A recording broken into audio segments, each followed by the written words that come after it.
Bien, Diver, vous le savez, le jeune joueur de Caen marque beaucoup de buts. Il se distingue, c'est un fait. Diver a un certain talent, fait preuve de courage et de beaucoup de générosité, à l'image de sa formation qui recevait hier soir le Matra Racing sous les yeux de Jean-Michel Larquet.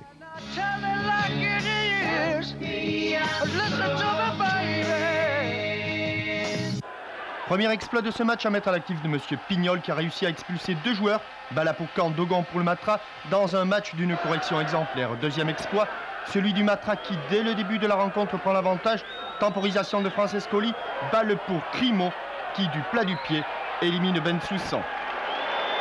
Intervient alors une longue domination de Caen déclenchée par ce tir de Fabrice Diver sur le petit filet d'Olmeta. C'est ensuite Yvan Le Bourgeois sur une passe de Rix qui se heurte à Pascal Olmeta.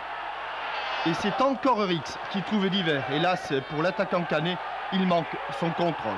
Au cœur de cette domination, le Matra aurait pu réussir le break. Une longue échappée d'Umpierrez qui, à l'inverse de Crimo, n'évite pas Bensoussan. Et Domergue, bien revenu, sort ce ballon. Un Domergue que l'on retrouve aux avant-postes et qui, de son pied gauche, oblige Olmeta à se coucher. Bref, au repos, le Matra, pour le plus grand plaisir de ses supporters, mène au score. À la reprise, le stade Malherbe, magnifique de courage, va tout tenter. Une tête de Diver rebondit sur la transversale. Sous la direction de Rix, tous les Normands passaient à l'attaque. Et c'est le milieu de terrain, Christophe Point, qui donne des frayeurs à Pascal Olmeta. Mais réduit à 10, après l'expulsion de Bala, les Normands vont subir une terrible pression. Attention à cette balle travaillée de Francescoli. Attention aussi à ce centre de Fernier, cette volée de Crimo qui percute l'angle du but.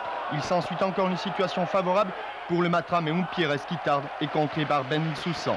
Sur le corner, encore une chaude alerte, c'est Crimo qui oblige Ben une fois encore à effectuer une superbe horizontale. Intervient alors l'expulsion de Dogon, les forces se rééquilibrent, Papéfal prend un ballon au centre du terrain, centre devant le but d'Olmeta, et qui est là pour glisser le ballon au fond des filets? Fabrice Diver.